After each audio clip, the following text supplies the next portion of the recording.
Okay.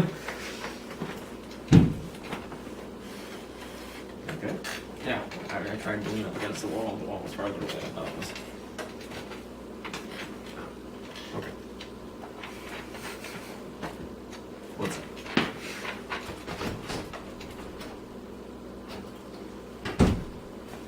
That's what I was talking.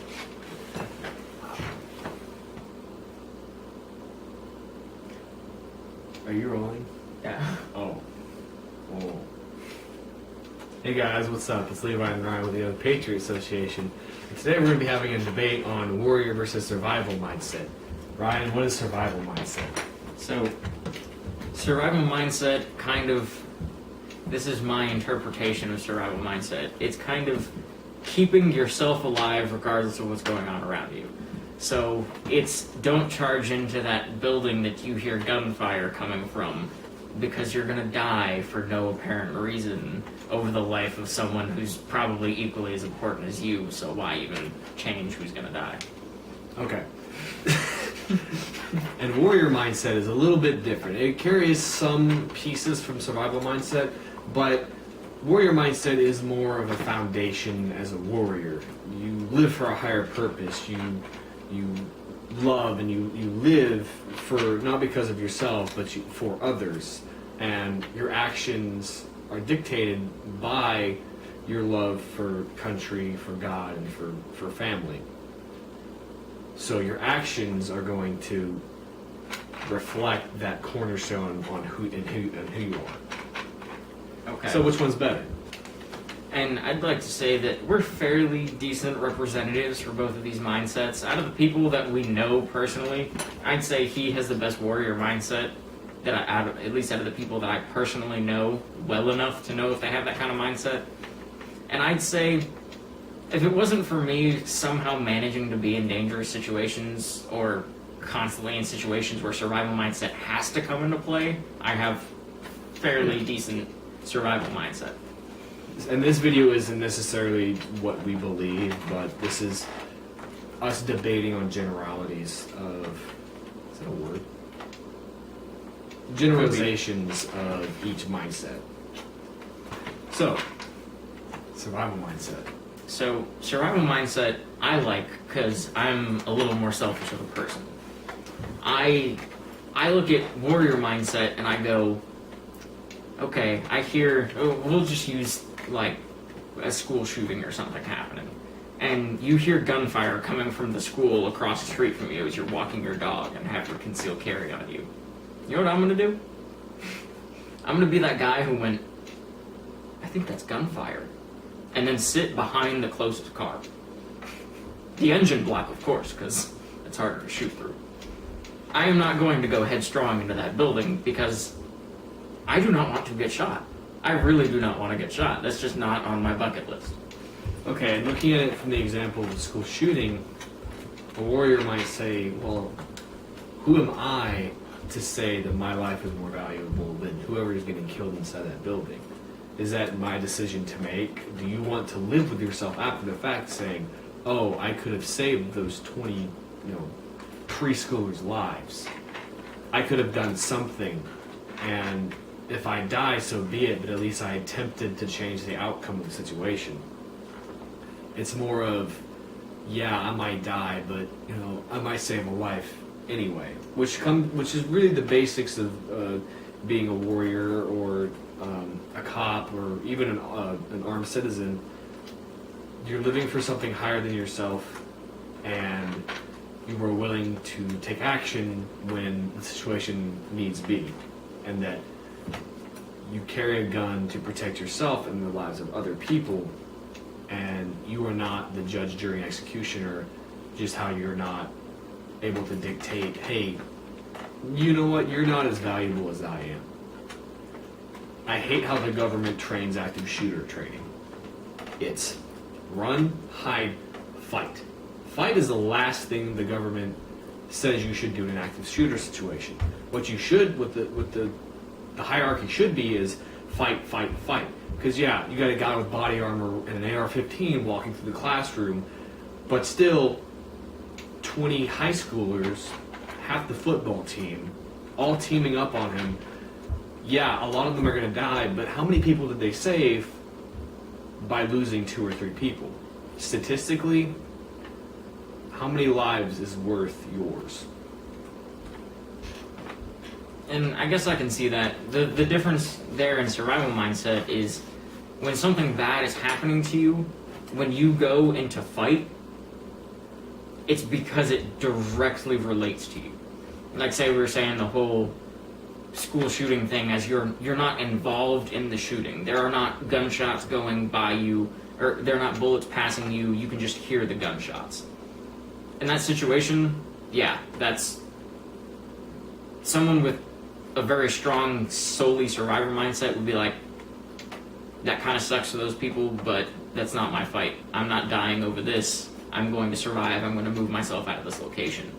Whereas, also in the survivor mindset, if someone pulled a gun on you, obviously fight would be on that list, because that's probably the best way to get out of that scenario. So it kind of uses a more situational run, hide, and fight.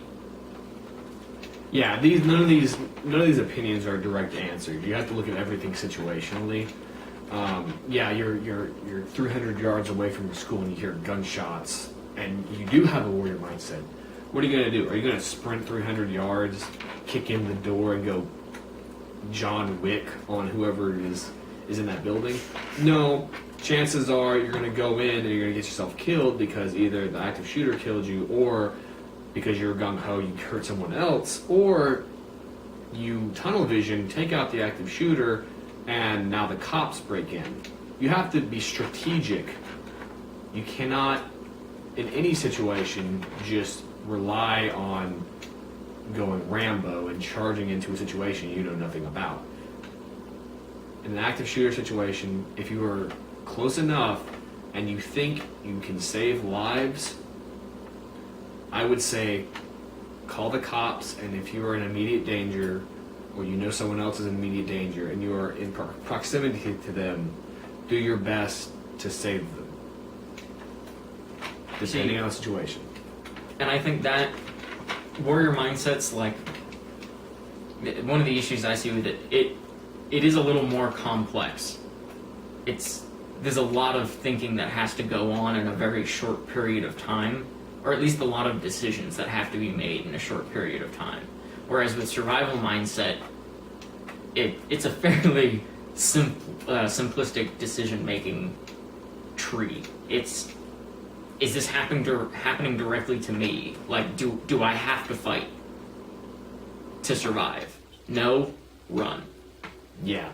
Survival mindset is more instinctual, whereas warrior mindset is more spiritual. And it comes into play differently in different scenarios, too. Because, like, if you tried to break down survival mindset and say that one of the traits to it was kind of selfishness, in a aggressively dangerous situation, say, like, this is just something, I don't know, I guess kind of stupid. Plane crash, this is lost. We're all on an island. We all need help. Survival mindset says, I'm going to put myself first. I found these berries. I picked all the berries off of this bush. There was enough for me, since it was a small bush, to have a medium-sized meal. I'm not going to tell anyone else that I found them, or else I'd have to share them. Yeah. And then it allows, I guess it is kind of selfishness, but it also allows like a more strategic, because it's kind of less moral. You can say, I deem that person important. I'm going to eat all the berries besides the one that I give to the person I deem important. Whereas I believe a good warrior mindset would probably say, we need to share this equally. Yeah, with that scenario, that's communist. No. A warrior mindset in that situation, I would say a warrior would most likely give the berries to the weak and the elderly, even though it's not strategic. I think morally, on a spiritual level, that'd be the right thing to do. However, from a strategic standpoint, keeping key personnel in the fight is more important overall.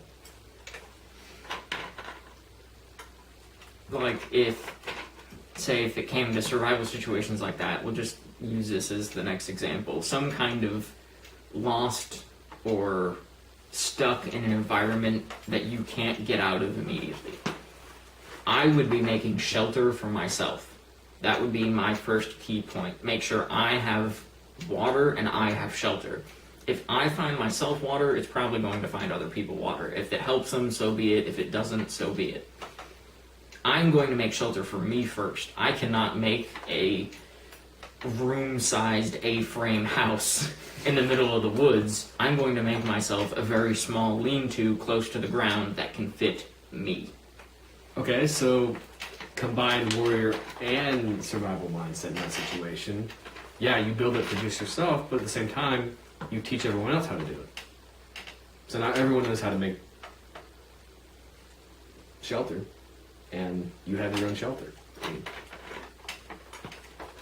I guess I could see that being helpful. That it might help you in the sense that politically now in the situation, you're not looked down upon as the guy who just did that stuff for himself.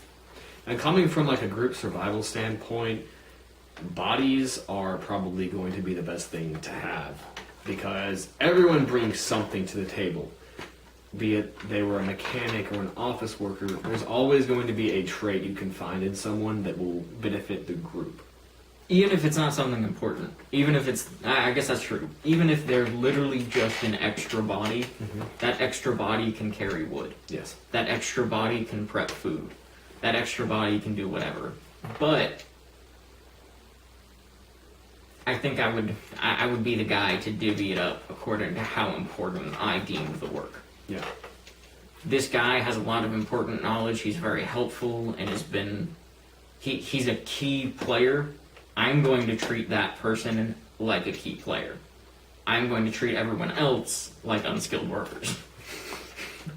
There you go. It's kind of almost like a wage system. Yeah.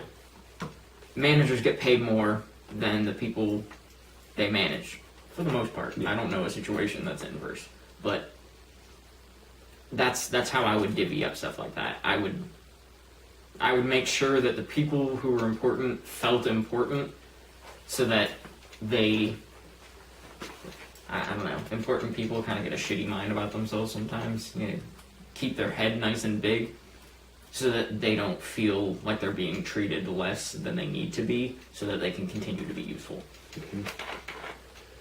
But at the same time, I would hold myself above.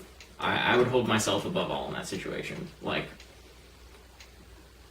if it was down to there's this girl who has a sickness and